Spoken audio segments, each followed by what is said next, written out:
OK. Alors, lié un petit peu avec ça, c'est une autre technique spécifiquement utilisée pour analyser les fonctions des glycoprotéines d'attachement et d'entrée des virus enveloppés. Et ça, c'est la technique dite de pseudotype. Et l'idée ici, c'est que on va produire des particules virales qui portent pas un génome viral, mais un gène codant pour quelque chose comme la GFP ou la luciferase, un gène rapporteur. Et à la surface de notre particule virale, on aura les glycoprotéines de notre virus.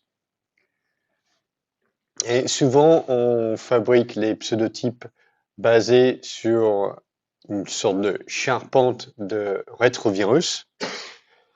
Donc un rétrovirus, les gènes de capsid sont ici dans le polyprotéine GAG, les enzymes nécessaires pour leur application sont dans le gène POL, et normalement, la glycoprotéine d'enveloppe est codée sur un troisième gène qui s'appelle ONV. Donc, ce qu'on va faire pour fabriquer un pseudotype lentiviral, c'est on va co-transfecter une lignée cellulaire avec 3 plasmides différentes. Un plasmide code pour les protéines GAG-POL, une deuxième plasmide code pour une glycoprotéine d'enveloppe ONV, et un troisième plasmide code pour un gène rapporteur qui est entouré des séquences LTR qui vont permettre ce gène rapporteur d'être encapsidé à l'intérieur des particules. Donc, on co-transfecte ces 3 plasmides et nos cellules vont fabriquer des particules virales qui sont comme ça. C'est-à-dire que à l'intérieur, on va avoir de l'ARN codant pour notre gène rapporteur.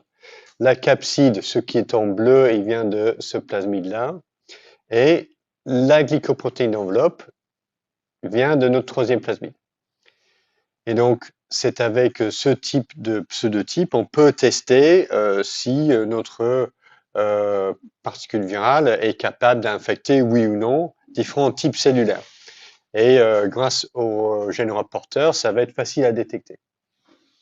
Et donc ça, c'est super intéressant parce qu'on peut le faire avec les glycoprotéines de Spike, du SARS-CoV-2 par exemple. Et on peut avoir différentes séquences. Tout ce qu'on a besoin de faire, c'est de les mettre ici, là, dans mon plasmide. Je co-transfecte et puis je peux avoir un panel de différentes pseudotypes qui sont très très rapides à produire. Par rapport à faire un virus recombinant, c'est un peu plus compliqué. Donc, si vous regardez un petit peu la... Oui,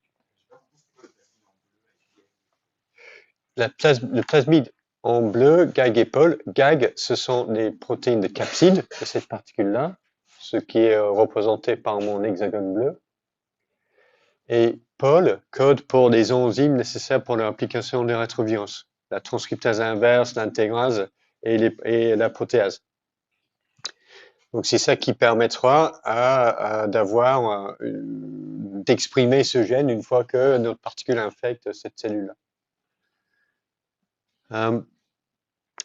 Donc, dans la littérature sur le SARS-CoV-2, il y a énormément de manips qui ont été faites d'abord avec ce système de pseudovirus, parce qu'il est plus rapide de le faire.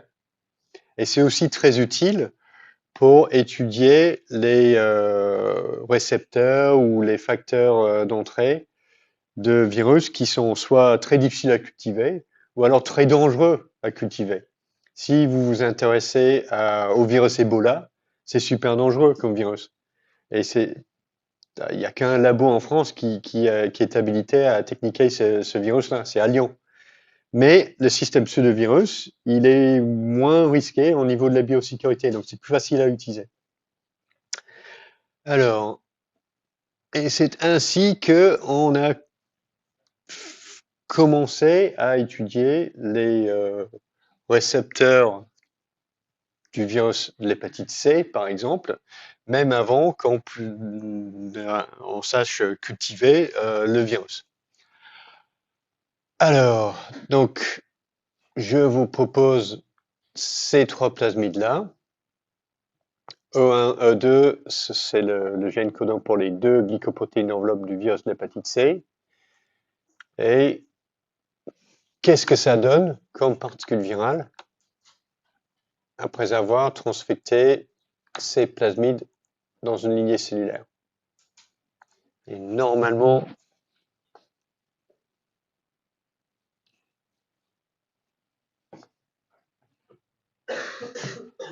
c'est ouvert. Attends, mais j'ai pas de...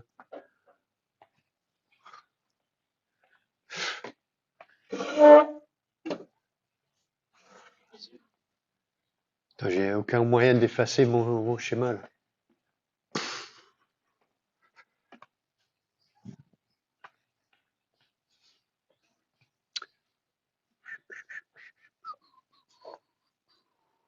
Rien.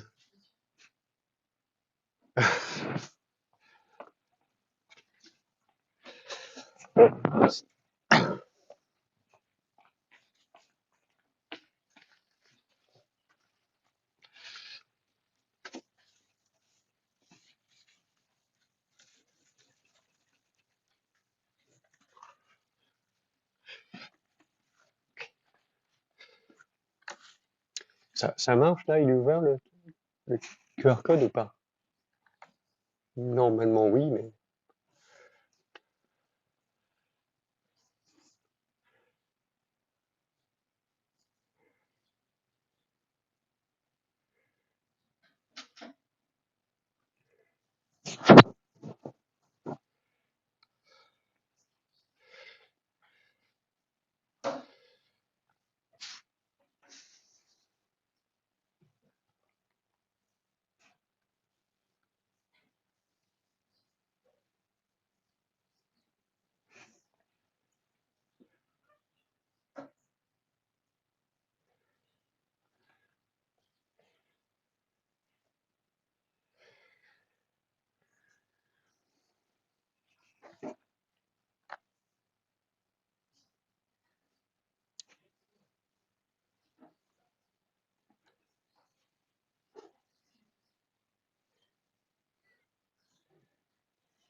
On est OK? Ouais, je pense que la plupart, c'est bon là. Et voilà les réponses. Oui, vous avez raison, c'est A. OK, tout le monde a bien compris. Si je transfecte ces trois plasmides, les cellules transfectées vont pouvoir sécréter des particules comme ça. Donc on a les glycoprotéines d'enveloppe E1, E2 de notre virus de l'hépatite C à l'extérieur, et à l'intérieur, j'ai un ARN qui code pour la luciférase, notre gène porteur. OK, donc les cellules infectées par ces particules virales, ça va être, vont exprimer la luciférase. OK. Donc, ici, ce sont les résultats d'une publication datant d'il y a 20 ans maintenant. Et on a utilisé différentes particules pseudovirales pour infecter deux lignées cellulaires. Donc, la lignée HUH 7,5, c'est une lignée d'hépatocytes. Donc, la cible normale du virus de l'hépatite C, n'est-ce pas? Tandis que le HOS, le HOS CD4R5, c'est une lignée transfectée par le récepteur et le corécepteur du VIH1. Alors, donc on a trois types de manip, ou trois conditions expérimentales, les triangles, les ronds et les carrés clairs. Donc,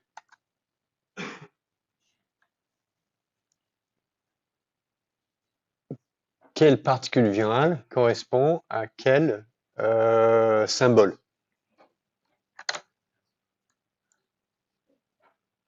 Attends, j'arrête ça, il faut que je démarre l'autre question. Hey. Come on, come on, come on, come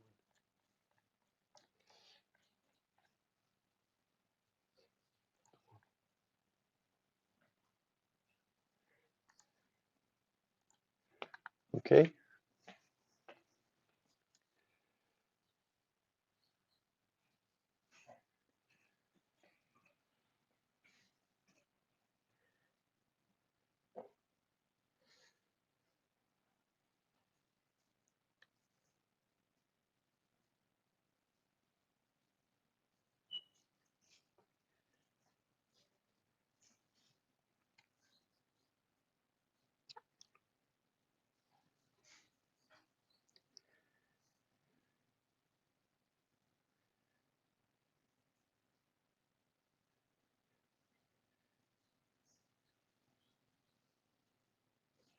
Ouais. Commence à voir les résultats arriver.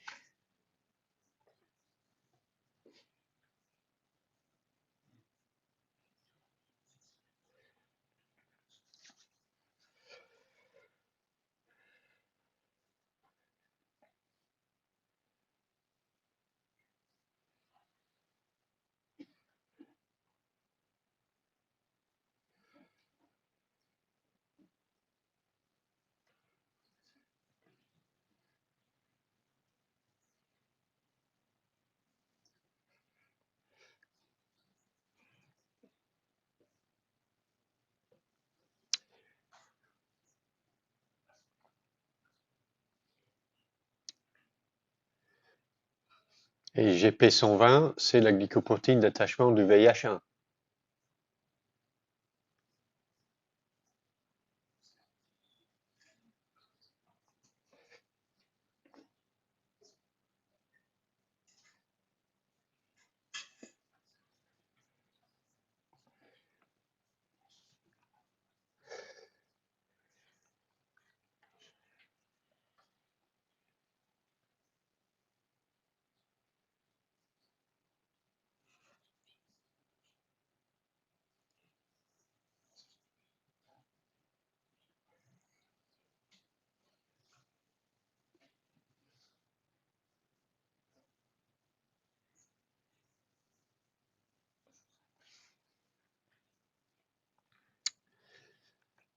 Ok, on va regarder les résultats.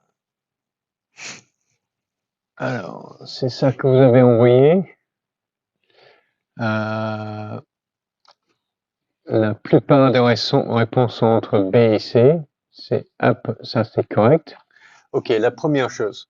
Donc, dans la manip, qui est le témoin neg? C'est un peu, ça c'est toujours une bonne question à se poser. Et on voit que on a les carrés blancs là, ça infecte ni les hépatocytes ni la lymphocyte T, c'est les 4. Donc les carrés blancs, ça c'est vraisemblablement, c'est ça le témoin neg. Donc la condition témoin neg, ça va être plasmide vide. Donc la bonne réponse, ça va être soit B, soit C, parce que les carrés blancs, ça n'infecte personne. Donc c'est le témoin neg. D'accord? Alors une fois qu'on a fait ce raisonnement, qui est qui entre B et C?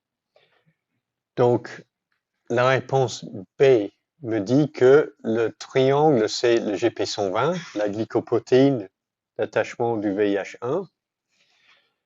Mais je vois que la particule qui a le triangle blanc infecte les hépatocytes, il n'infecte pas les lymphocytes T et CD4+. Est-ce que ça c'est logique? Non, pas logique. Le glycoprotéine d'attachement du VIH1 doit permettre l'entrée et l'infection de lymphocytes T et CD4. Et les glycoprotéines d'attachement du virus de l'hépatite C doivent permettre l'attachement et l'entrée dans des hépatocytes. Donc la bonne réponse est C, c'est-à-dire que le triangle, c'est les particules qui ont incorporé les glycoprotéines enveloppe du virus de l'hépatite C, parce que c'est ça qui permet d'infecter les hépatocytes. Et les ronds noirs, ce sont des particules qui ont la glycoprotéine d'attachement du VIH, le GP120, qui permet d'infecter les lymphocytes T et CD4. Ok, donc le message ici, c'est que les particules pseudotypes, les pseudotypes, peuvent incorporer une glycoprotéine d'un autre virus, et c'est ce glycoprotéine qui va diriger ou décider quel est le type de cellule qui peut être infectée. Et une fois qu'on a un système comme ça, on peut commencer à essayer de trouver quel est le récepteur pour mon virus. Et à cette époque-là, en 2003, on ne savait pas encore cultiver le virus de l'hépatite C. Mais on pouvait déjà commencer à essayer de comprendre quel est le récepteur pour ce virus, comment il fait pour infecter les cellules avec ce type de système. Ok, donc ça c'est une sorte de continuation de d'une présentation des différentes techniques en virologie. Donc maintenant on va être dans la partie un peu plus juste un peu plus factuelle des cours sur les mécanismes d'attachement et d'entrée, d'abord de virus enveloppés et ensuite de virus non enveloppés. Et le grand exemple classique pour les virus enveloppés, c'est le virus de la grippe, qui est un virus à ARN brun moins segmenté, avec un génome segmenté, c'est-à-dire que chaque particule virale va incorporer 1, 2, 3, 4, 5, 6, 7, 8 segments d'ARN brun moins. Et globalement, l'organisation génomique, c'est que chaque segment va coder pour un gène viral. Alors, c'est un virus à ARN brun moins, donc le virus doit emmener son ARN polymérase avec lui dans la particule virale, et ça, ce sont des protéines PA, PB1 et PB2 qui sont complexées avec des molécules d'ARN et la nucléoprotéine. Donc ça, c'est à l'intérieur de la particule. Ce qu'on voit en jaune ici, c'est la protéine matrice. Et en gris, on a les deux glycoprotéines d'enveloppe, l'hémagglutinine et la neuraminidase. La glycoprotéine d'attachement, c'est l'hémagglutinine qui forme un trimère et la neuraminidase forme une sorte de tétramère à la surface. Alors, l'hémagglutinine, quelle est sa structure lorsqu'on regarde? C'est probablement la première glycoprotéine d'enveloppe pour laquelle on a obtenu de l'information structurale. Donc, l'hémagglutinine est composée de deux polypeptides distincts, le H1,1, qui forme la tête globulaire de l'hémagglutinine, et la HA2, qui forme une sorte de tige allongée formée d'hélice alpha. Donc, on a une tête globulaire majoritairement en feuillet bêta et une tige allongée en hélice alpha. Et donc, on a deux parties de l'hémagglutinine avec deux fonctions différentes. Donc, le H1,1, sa fonction, c'est de se fixer sur le récepteur, qui, pour le virus de la grippe, c'est l'acide sialique, qui se fixe sur une poche ici. Et le HA2, sa fonction, c'est d'effectuer la fusion membranaire pour assurer l'entrée du virus. Donc, on a deux parties de la molécule et deux fonctions distinctes. La forme fonctionnelle, c'est un trimère, le HA1 plus HA2. Et lorsqu'on regarde, ce type d'organisation structurale est retrouvé chez les glycoprotéines d'enveloppe de nombreux virus. Donc, c'est vrai chez les lentivirus, comme le VIH1. On a une tête globulaire qui est le GP120 et une tige en alpha-hélice en orange ici qui est le GP41. Pour le SARS-CoV-1 et SARS-CoV-2, tous les coronaviridés d'ailleurs, c'est la glycoprotéine de spike. La tête globulaire, c'est la sous-unité S1 et la tige en hélice alpha, c'est la sous-unité S2. Et tout le temps, c'est la même chose. On a la tête globulaire qui se fixe sur le récepteur et la tige qui est responsable de la fusion membranaire qui permet l'entrée du virus. Alors, pour le virus de la grippe, l'entrée se fait en deux temps. Après l'attachement à la surface des cellules, les particules virales sont internalisées par l'endocytose. Lorsque l'endosome mature, le pH va diminuer à la lumière à l'intérieur de l'endosome et c'est cette acidification de l'endosome qui va provoquer un changement conformationnel dans la sous-unité HA2 qui va provoquer la fusion membranaire entre la membrane de l'endosome et l'enveloppe virale. Ce que j'ai merveilleusement illustré ici. Donc, l'enveloppe virale va va se fondre en quelque sorte dans la membrane de l'endosome. Et donc, les ribonucléoprotéines qui contiennent l'ARN génomique du virus vont pouvoir quitter la particule virale et entrer dans le cytoplasme de la cellule. Et c'est à ce moment-là que la cellule est infectée. Alors, comment ça marche sur le plan moléculaire? Lorsqu'on regarde le domaine HA2, le domaine de fusion, dans l'hémagglutinine à la surface de la particule virale, les hélices alpha du domaine HA2 sont repliées l'une sur l'autre. D'accord? Et c'est un peu comme un ressort qui est compacté. Ce qui se passe à l'intérieur de l'endosome, c'est initialement on a notre attachement HA1 ici, HA2 là-bas. Après l'attachement et l'internalisation, les domaines HA1 vont être disloqués avec la diminution du pH et ça va libérer ce qu'on appelle des peptides de fusion qui sont des petits peptides hydrophobes qui seront projetés dans la membrane de l'endosome. Donc ici, c'est l'enveloppe virale, ici, c'est la membrane de l'endosome. Et les petits trucs jaunes ici, ce sont les peptides de fusion qui vont se projeter dans la membrane de l'endosome. Et donc, notre domaine HA2 change de conformation. Ça, c'est notre conformation dite pré-fusion. Et ça, c'est la conformation fusion, avec un allongement de nos domaines en hélice alpha. Donc, comme je disais, c'est comme un ressort, et lorsqu'on diminue le pH, on relâche la pression qui maintient le ressort compacté, et il s'allonge. Et c'est cet allongement qui va projeter les peptides de fusion dans la membrane de l'endosome. Cette structure allongée est instable. Donc, ce qui va se passer par la suite, c'est que le domaine de fusion va se replier sur lui-même, et c'est ce repliement qui va générer de la force qui va attirer l'enveloppe virale et la membrane de l'endosome ensemble.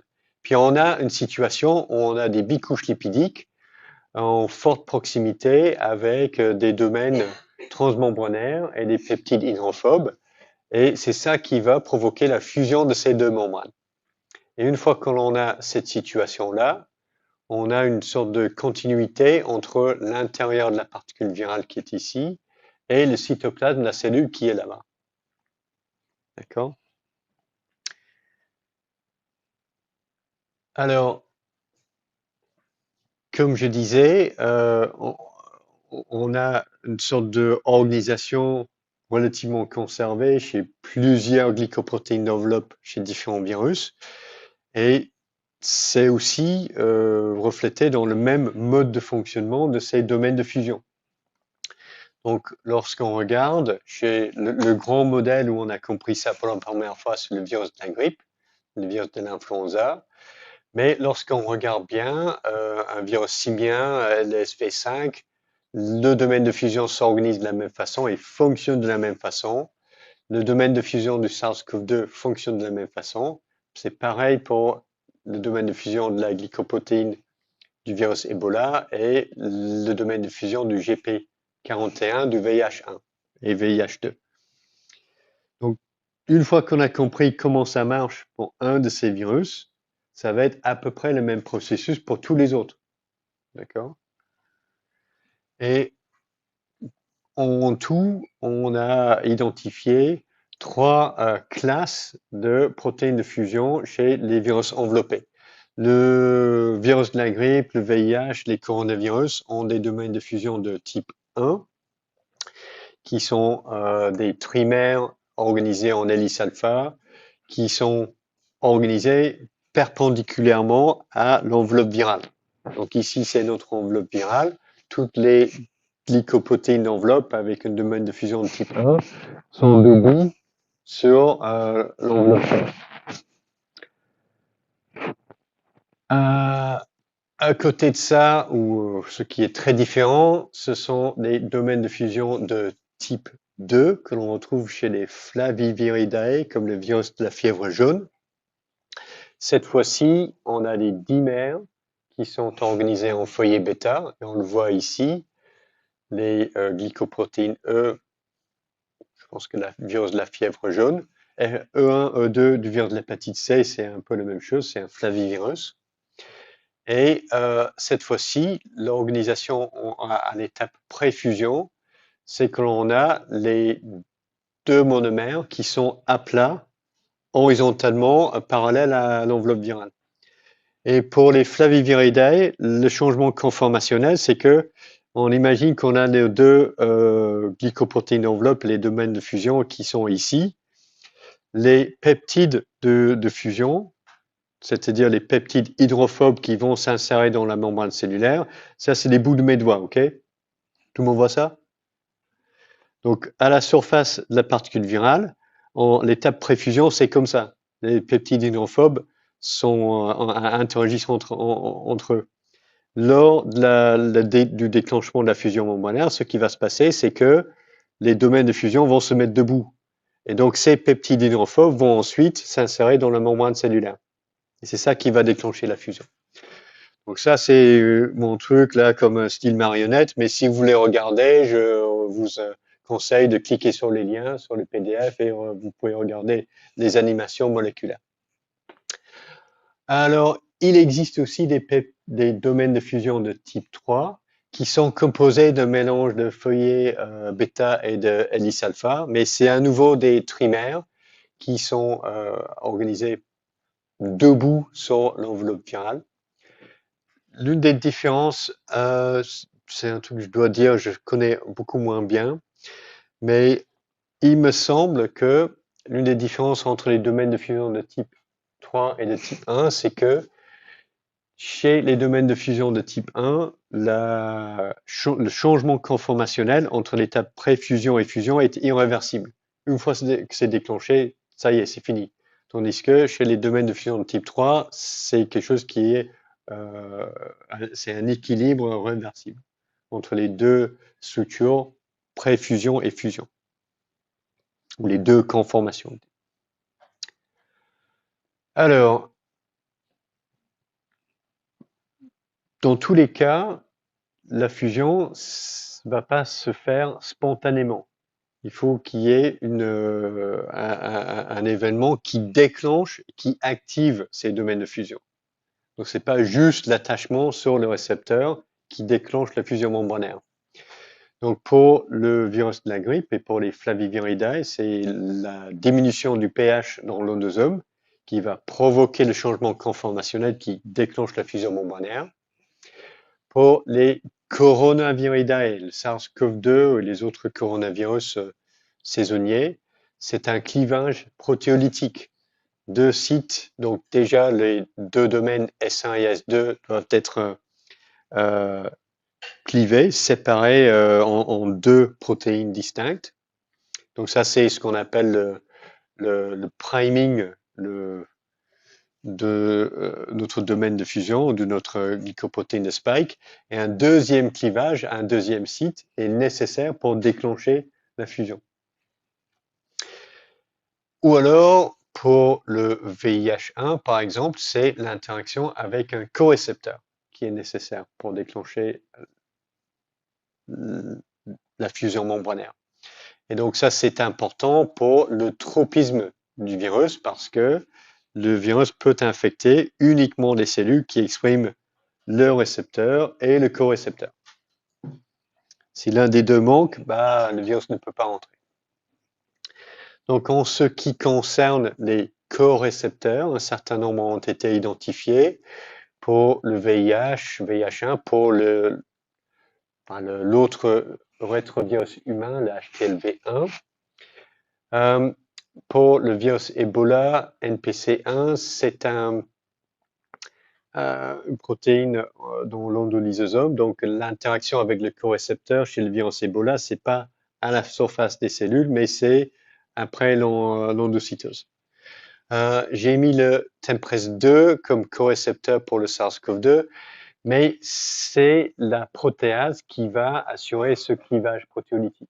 D'accord? Donc, c'est pas juste l'interaction, c'est pas juste la fixation sur le TMPRSS2, c'est l'action protéolytique ici qui va permettre ce clivage et c'est ça qui va déclencher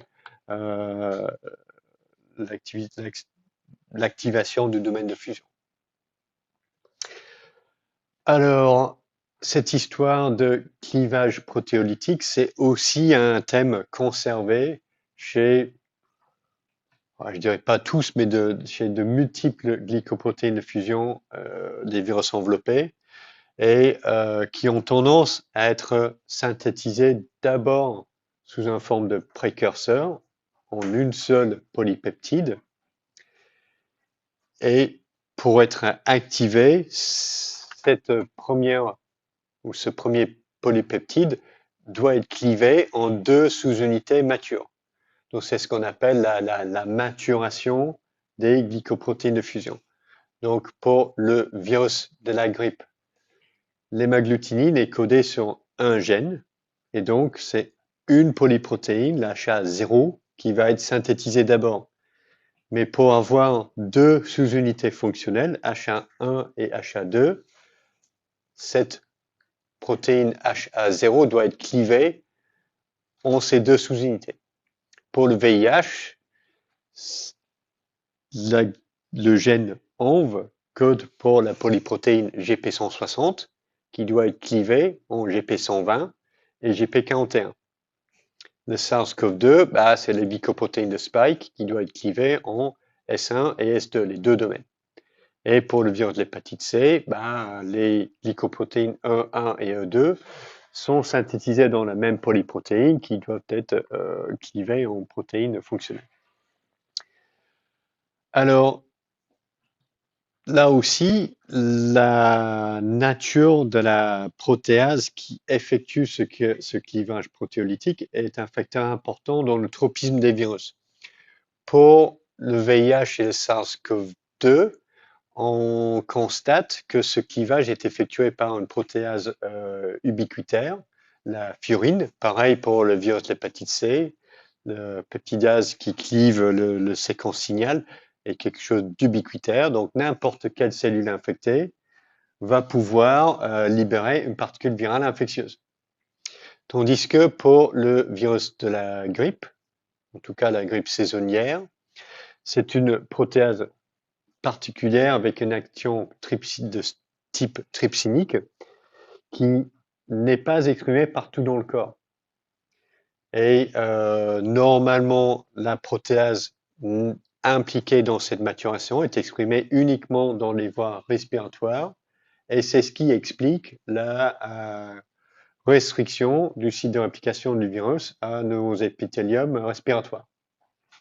Alors, une chose qui est aussi un peu inquiétant chez les virus de la grippe aviaire hautement pathogène, c'est l'apparition d'un site de clivage par la furine qui permet une réplication un peu plus étendue du virus. Donc, dans les élevages de poules et de canards qui sont touchés par un virus de la grippe aviaire hautement pathogène, c'est un virus qui se réplique fortement dans l'épithélium intestinal. Donc on a une infection qui est systémique par les virus de la grippe hautement pathogène et c'est à cause de l'apparition de ce site de clivage par la furine. Et c'est ce qui permet au virus de se répliquer efficacement partout dans le corps. D'accord ? Donc c'est pas une question de spécificité du récepteur, mais c'est plutôt une question de restriction au niveau de la maturation des glycoprotéines d'enveloppe. Ok, donc ça j'ai assez parlé pour ça. On va vérifier si vous avez bien capté certains points importants.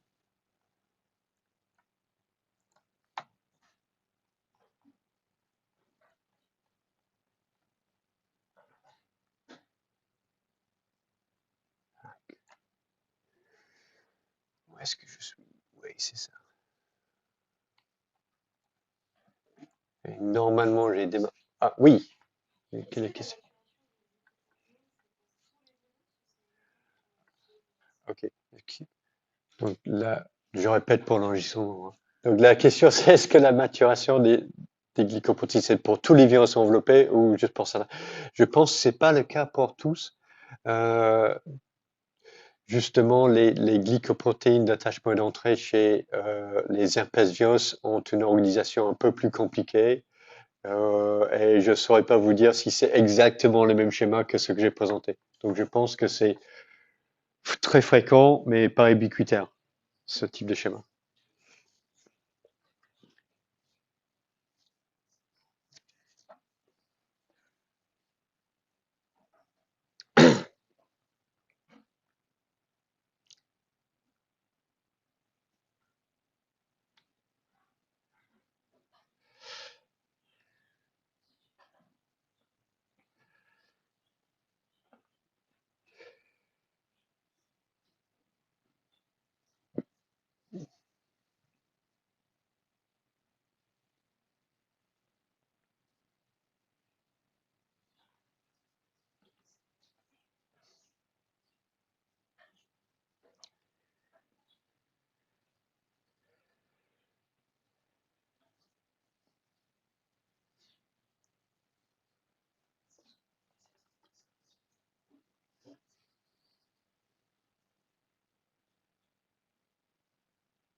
Ok, tout le monde envoie une réponse qui veut envoyer quelque chose. Ah, ça bouge encore un petit peu.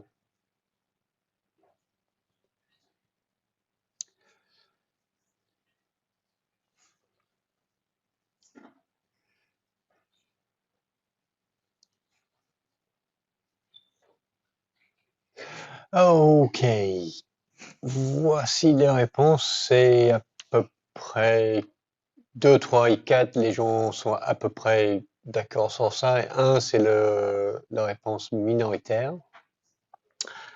Alors, qu'est-ce que je pense pour moi? Donc, 1, pour moi, la réponse est non, c'est faux.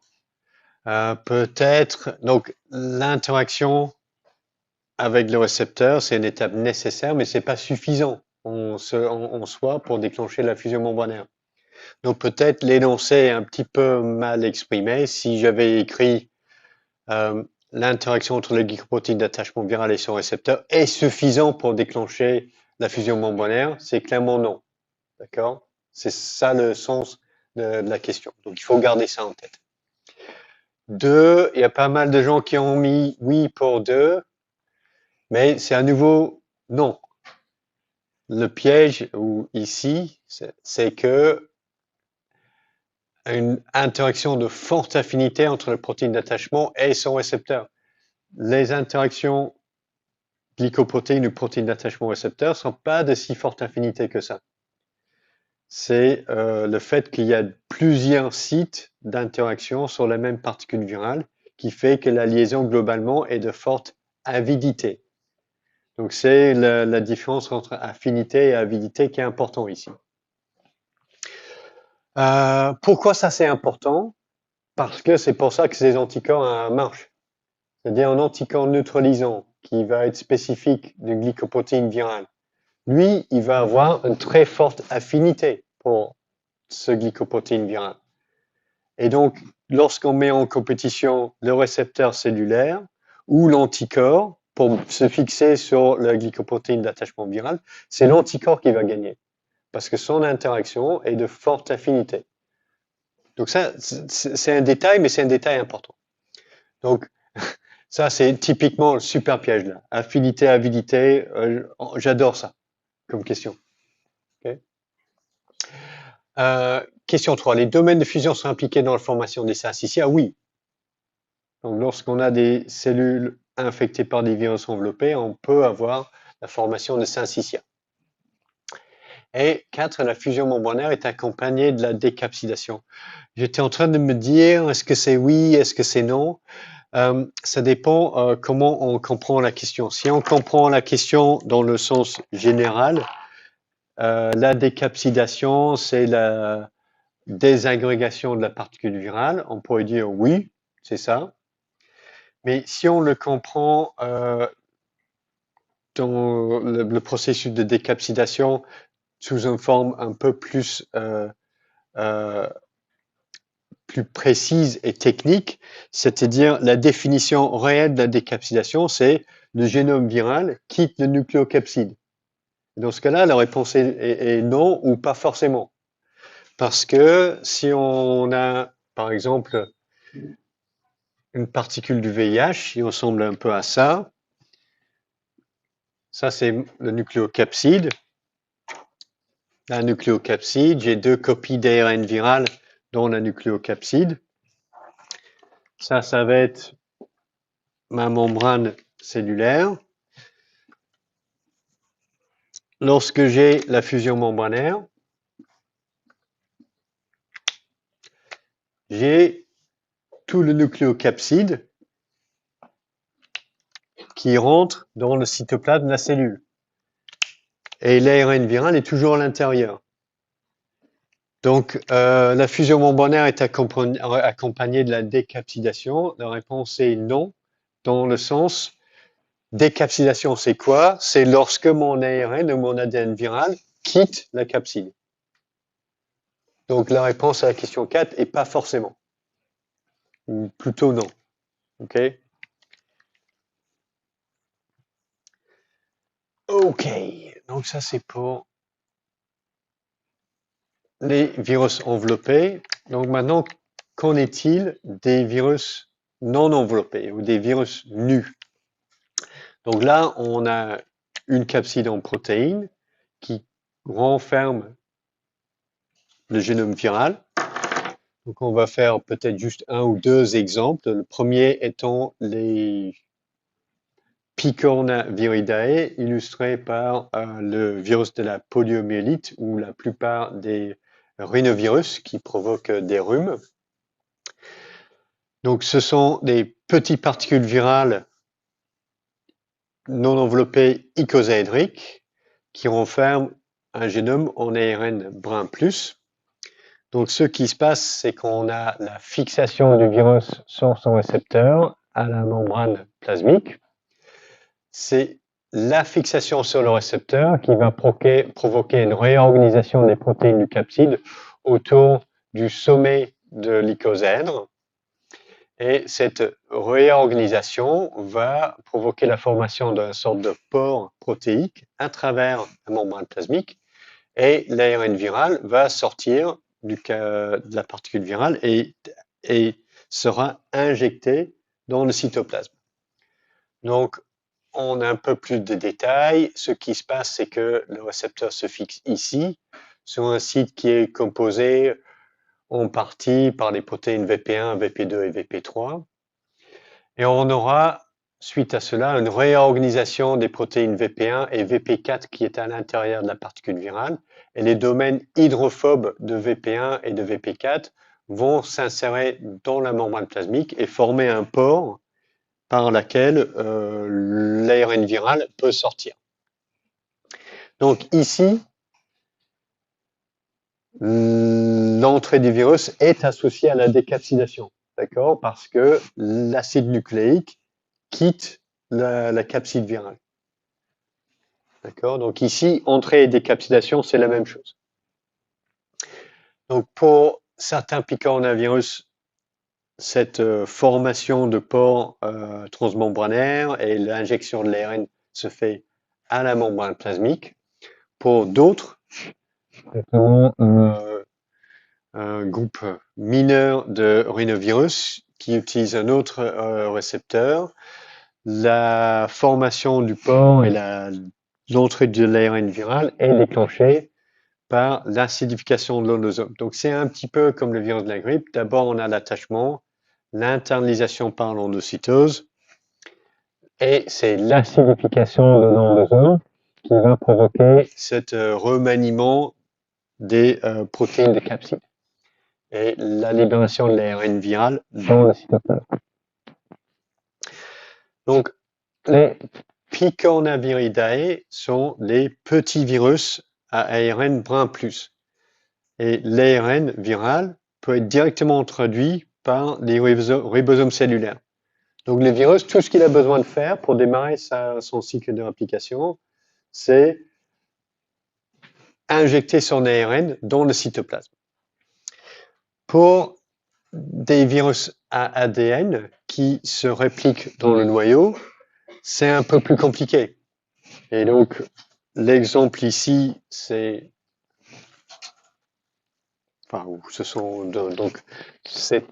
un adénovirus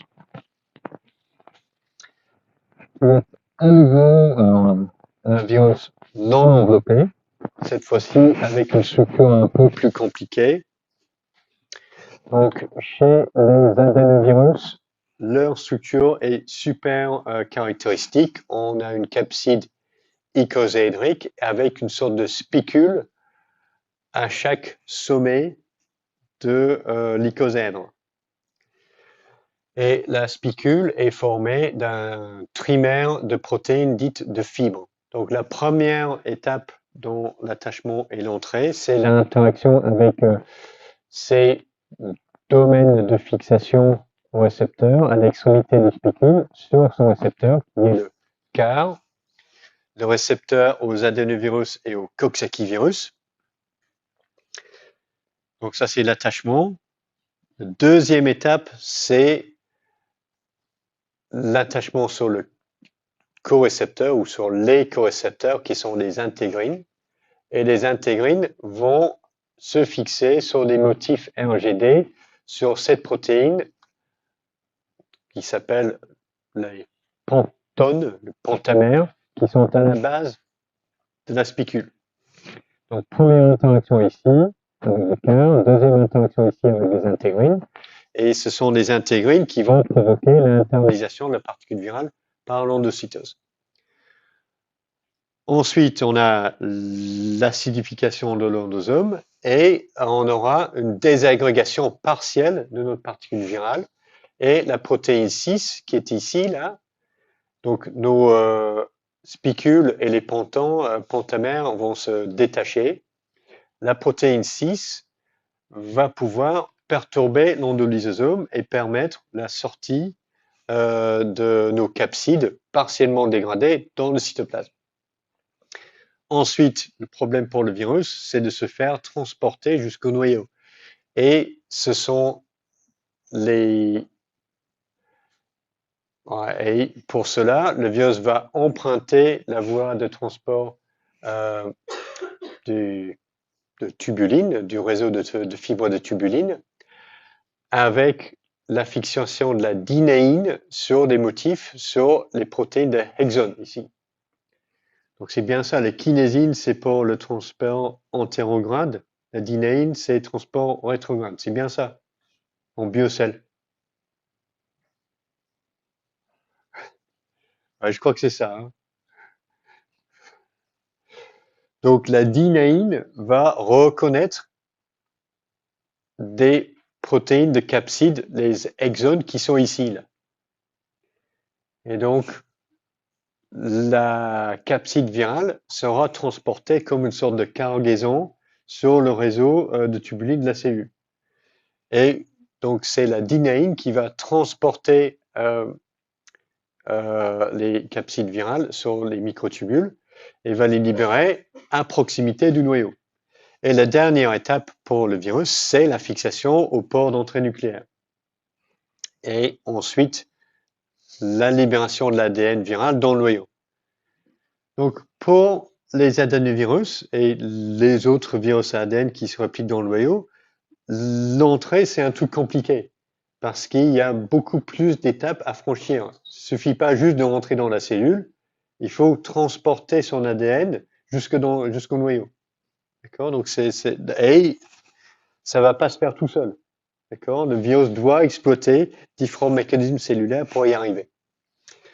Alors, les stratégies d'entrée nucléaire pour les adénovirus, ce qui va se passer, c'est que après le docking ou la fixation sur le port nucléaire, la capside finira par être désagrégée et c'est l'ADN qui est injecté.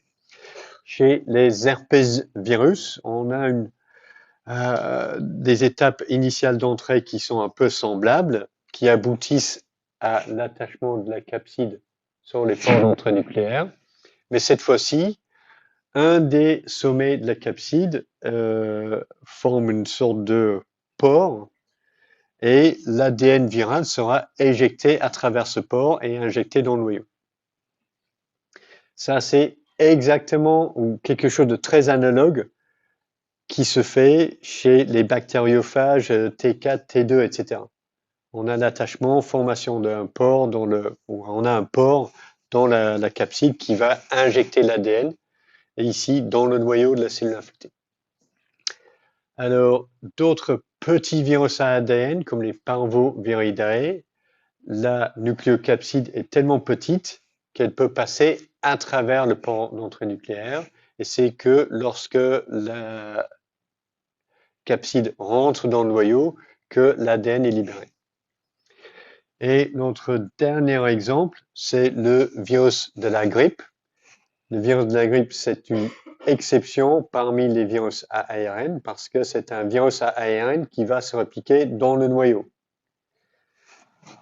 Cette fois-ci, chaque nucléocapside comporte les séquences d'entrée, de localisation nucléaire, les peptides NLS, qui permettent la prise en charge des nucléocapsides par les systèmes d'importine qui gèrent l'import et l'export de protéines intranucléaires. Donc ici, le virus va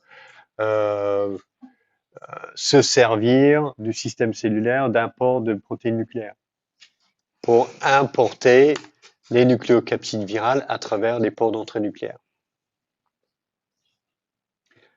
Ok, donc ça c'est un peu notre résumé pour l'attachement et l'entrée des virus. Donc ça démarre par l'interaction spécifique, mais de relativement faible affinité entre une protéine ou une glycoprotéine d'attachement du virus et un récepteur sur la cellule hôte. Une exception, ce sont les virus des plantes. Okay? Aucun récepteur spécifique chez les virus des plantes. C'est pour ça que les virus des plantes sont extrêmement dépendants des vecteurs pour assurer leur entrée dans la cellule hôte. Alors, la structure de la particule virale détermine le mécanisme d'entrée. Tous les virus enveloppés doivent, à un certain moment, déclencher la fusion entre une membrane de la cellule hôte, soit la membrane plasmique, soit la membrane de l'endosome, et l'enveloppe virale. Et donc ça, c'est la fonction des domaines de fusion et qui sont de différentes classes. Pour les virus non enveloppés, soit on a la formation d'un portail ou d'un pore ou d'une pore dans la capside qui permet d'éjecter l'acide nucléique, ou alors à un moment donné, on va avoir la désagrégation de la capside qui va libérer l'ADN ou l'ARN viral. Alors, pour le tropisme viral, l'expression des récepteurs ou co-récepteurs dans différents tissus ou différentes cellules de l'organisme est un facteur important pour le tropisme de différents virus. L'exception étant à nouveau le virus de la grippe, où c'est plutôt l'expression de la protéase qui permet la maturation de l'hémagglutinine, qui est un facteur majeur de tropisme. Car les récepteurs ont une distribution plutôt large dans l'organisme. Ok, il est 9h03, mais on va pas s'arrêter là parce qu'il faut essayer de rattraper et démarrer notre prochaine étape dans le cycle de réplication virale, qui est un petit peu les étapes de réplication génomique et d'expression génique. Alors, globalement, si j'essaye d'illustrer les différentes classes, les différentes classes de Baltimore pour l'ensemble des virus. Donc ici, sur mon schéma, les chiffres romains, c'est les différentes classes de Baltimore. Quand c'est en rouge, ce sont les virus ARN, noir, ce sont les virus ADN. Lorsque j'ai un truc avec une boîte, ça veut dire que c'est double brin ou simple brin sans un cadre. Et la taille de la police est à peu près proportionnelle à la diversité des familles virales au sein de chaque classe de Baltimore. Et avec mes petits schémas ici, là, ça, ce sont les types d'architecture de particules virales que l'on peut retrouver au sein de chaque classe de Baltimore. D'accord ? Donc ça, c'est toute la virologie sur une diapo. Là. Donc, une chose que l'on peut constater, c'est que les deux classes qui sont les plus répandues, ce sont les virus à ADN double brin, classe 1, et les virus à ARN brin plus. Et ça, c'est lié à leur stratégie de réplication. Parce que pour les virus à ADN double brin, en grande partie, toute leur stratégie de réplication est basée sur le fait que je vais me faire passer pour un ADN cellulaire. Pour les virus ARN brin plus, leur stratégie de réplication, c'est je vais me faire passer pour un ARN messager. Et ça détermine où vont répliquer ces différents virus. Donc, la grande majorité des virus à ADN et les rétrovirus se répliquent dans le noyau, tandis que la grande majorité des virus à ARN se répliquent dans le cytoplasme. Mais il existe des exceptions, d'accord? Donc, on a vu le virus de la grippe, c'est un virus à ARN qui se réplique dans le noyau, et il y en a d'autres. Et il existe aussi des virus à ADN qui se répliquent dans le cytoplasme. Mais néanmoins, pour la plupart des cas, c'est ARN dans le cytoplasme, ADN dans le noyau. Alors, donc pour ce cours et le suivant, voilà, ce cours sur le virus à ADN, ce que je vais faire, c'est de faire une introduction à quelques virus à ADN avant de aller sur leur stratégie de réplication. Parce que pour moi, ça va pas être très très évident de vous parler de stratégie de réplication de tel ou tel virus si vous connaissez rien de ce que c'est un polyomavirus ou un herpesvirus, etc. D'accord ? Donc d'abord l'introduction et ensuite on va faire les stratégies de réplication. Alors vu qu'il est 9h07, donc on va faire l'introduction et on arrêtera là pour aujourd'hui. Donc on démarrera la semaine prochaine avec les stratégies. On enchaînera la semaine prochaine avec les stratégies de réplication. Alors donc on va faire quelques virus à ADN double brin. Commençons par des virus à ADN double brin les plus simples, comme les Polyomaviridae. Donc, l'exemple classique, c'est le virus SV40, isolé en 1960. Alors, ces virus sont des petits virus icosaédriques non enveloppés qui renferment un génome en ADN circulaire, seulement 5 kilobases de longueur. Donc, un génome très compact, très simple. Donc, en infection humaine, on a le polyomavirus BK et le polyomavirus JC qui provoquent des pathologies. Et il y a aussi peut-être 5, 6 ou 7 autres polyomavirus humains que l'on peut retrouver sur la peau, sur les épithéliums, qui ne sont pas associés aux maladies. Ils sont presque des virus commensals. Alors, ces virus ont des cycles de réplication lytiques et ne sont pas directement impliqués dans les cancers. Enfin, il y a peut-être quelques liens indirects, mais c'est pas notre sujet pour aujourd'hui. Alors, ouais, attends, mais 2 ou 3 mots sur les polyomavirus humains. Donc, le polyomavirus BK, on est pratiquement tous infectés dès l'enfance. Et le virus persiste de façon latente ou persistante dans le rein. Et donc, à différentes périodes dans notre vie, on peut sécréter le virus dans les urines. Donc, dans la population normale, si on prend les prélèves des urines de tout le monde ici ce matin, probablement 10 ou 15% des personnes vont être en train d'écréter une faible concentration de polyomavirus BK. Chez les femmes enceintes, ça va être 40%. Et donc, chez un greffé de rein, ça va être encore plus. Donc, c'est un virus qui persiste sous forme peut-être latent et leur implication virale est supprimée par notre système immunitaire. Si on est dans un état d'immunosuppression, le virus peut se répliquer plus activement. C'est pour ça qu'il y a un peu plus de réplication virale pendant la grossesse.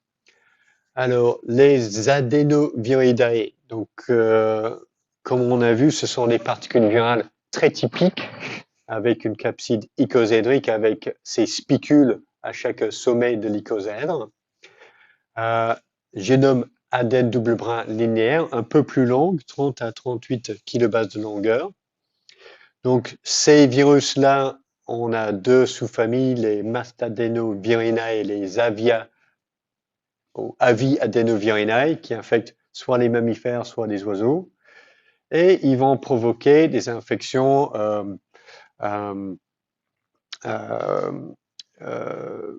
ponctuelles, des infections aiguës, beaucoup de rhume, des infections intestinales pour certains sérotypes des adénovirus. Donc, infections aiguës qui ne sont pas persistantes. Donc, les adénovirus infectent des cellules quiescentes, donc les cellules n'ont pas besoin d'être en train de répliquer. Il y a uniquement un cycle lytique. À la fin de la réplication virale, la cellule infectée est tuée et ils ne sont pas associés au moindre cancer. Donc, ils provoquent des infections aiguës et pour la plupart, pas très très graves. Si on augmente en complexité, on a des herpesvirus. Cette fois-ci, ce sont des virus enveloppés avec une capside icosèdrique un petit peu plus grande et avec un génome plus grand, entre 120 à presque 240 kilobases de longueur. Génome plus complexe, plusieurs dizaines de gènes différents avec des fonctions, ma foi, très diverses et variées. Alors, on a 3 sous-familles de Herpesviridae, les alpha et les bêta et les gamma Herpesvirinae. Chez les virus humains, en alpha herpesvirus, on a les virus herpes simplex 1 et 2. Chez les bêta herpesvirinae, le plus répandu, c'est peut-être pas le plus répandu, mais celui qui a le plus d'importance médicale, c'est le cytomégalovirus. Et chez les gamma herpesvirinae, plus répandu, c'est certainement le virus Epstein-Barr. Donc ça, ce sont leurs noms communs. Maintenant, il y a quelques années, on les a renommés herpesvirus humain 1, 5, 2, ok, comme ça.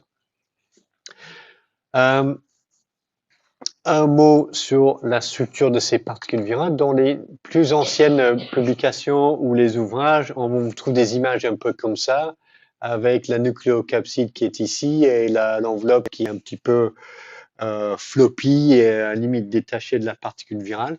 Ça, c'est plutôt un artefact de la préparation des échantillons en microscopie électronique à transmission. Parce qu'après avoir fixé l'échantillon sur la grille, il faut le mettre sous vide. Et ça, c'est quelque chose qui est très agressif pour ces particules. Donc, on voit que l'enveloppe s'est détachée, mais ça, c'est probablement à cause de la préparation de l'échantillon. En microscopie ou en cryomicroscopie électronique, on voit que la particule est plutôt sphérique comme ça, avec une structure un peu plus régulière et compacte. Et donc ça, c'est plutôt la réalité, d'accord? Les particules virales ressemblent à ça. Alors, la grande spécialité des herpesvirus, c'est de persister sous forme latente. Donc, tout le monde connaît les herpès, ok, autour de la bouche. On a une primo-infection qui nous donne une infection lytique dans les cellules épithéliales, dans la zone enfin, autour de la bouche. Mais dans les neurones qui innervent ce site-là, le virus va enclencher une infection latente. Et donc, il va persister là pendant des années et il pourra être réactivé. C'est aussi vrai pour le cytomégalovirus, pour le virus Epstein-Barr, pour le virus de la varicelle, qui est aussi un superbe exemple de la latence. C'est une maladie de l'enfance. Des décennies plus tard, on peut être atteint par une zona qui est la réactivation de l'infection latente qu'on a chopée des décennies plus tôt. Donc, l'instauration d'une infection latente, c'est vraiment la grande spécialité des herpesvirus. Dernière chose, les gamma herpesvirus, le virus Epstein-Barr et le virus HHV8, sont associés au cancer humain. Donc, le virus Epstein-Barr, il a son site de latence dans les lymphocytes B et il est associé à au moins 2 types de leucémie liées au lymphocyte B. Alors, pour quitter les humains et vous parler de ce que vous allez techniquer en TP, les baculovirus, le Baculoviridae, ce sont aussi des virus à ADN double brun qui infectent les insectes. On identifie deux genres, les granulovirus et les nucléopolyhedrovirus, qui sont distingués par le type de corps d'inclusion qu'ils forment chez les cellules infectées. Donc tous ces virus forment des corps d'inclusion très caractéristiques dans le noyau. Pour les nucléopolyhedrovirus, on les appelle corps d'occlusion, OCCLU, pour des raisons que j'ai jamais compris. Dans tous les autres trucs, on parle de corps d'inclusion. Donc mais techniquement, on parle de corps d'occlusion pour ces trucs-là. Donc, c'est ça que vous allez devoir observer en TP, ok? Parce qu'on peut voir que ça, c'est une cellule infectée, ça, c'est une cellule infectée, ça, c'est non infecté. Donc, on peut identifier les cellules avec un ECP. Alors, ces corps d'occlusion, c'est quoi? Ce sont des amas d'une protéine qui est le polyédrine, qui encastre des particules virales infectieuses. Donc ça, c'est une cellule infectée en microscopie électronique à transmission. Et on a cet amas relativement opaque, ça c'est la polyédrine, et on a des particules virales qui sont encastrées ici. Donc les particules virales infectieuses sont également sécrétées ou libérées à la surface des cellules infectées, et leur forme, c'est comme ça. Donc on a une forme en bâtonnet, ce sont des particules virales enveloppées, mais avec une nucléocapside hélicoïdale. Alors le génome, relativement complexe, ADN circulaire, plus de 100 kilobases de longueur. Pourquoi ces virus sont importantes? Parce que on les a développés pour une utilisation comme des insecticides biologiques et aussi ils sont utilisés comme vecteurs d'expression pour des protéines recombinantes. Et ces virus-là sont uniquement lytiques. pas de cycle latent et pas de cancer provoqué chez les insectes, à ce que je sache. Et en 2 minutes, on va juste parler de certains virus à ADN simple brun, qui sont les Parvoviridae, sont les petits virus à ADN simple brun avec une toute petite particule non enveloppée qui enferme une molécule d'ADN linéaire, 5 kilobases de longueur. Alors, on a les Densovirinae qui infectent des insectes. Et chez les humains, on a identifié le parvovirus B19 qui peut se répliquer de façon autonome, tandis que les autres Parvoviridae qui infectent les humains sont les dépendovirus, c'est-à-dire les virus qui dépendent d'une co-infection par un autre virus à ADN pour leur réplication.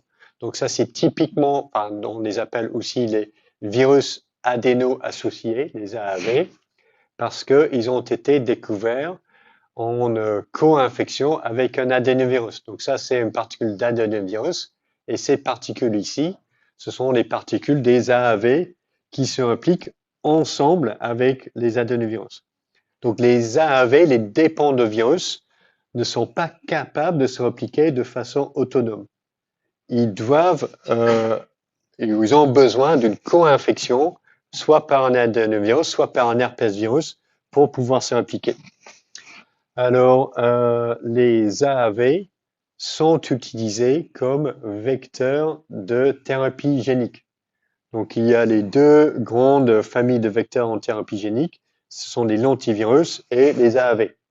D'accord? Donc, leur cycle de réplication, leur tropisme, c'est quelque chose qu'on connaît assez bien parce que on exploite les particularités de réplication des AAV pour une utilisation en santé humaine.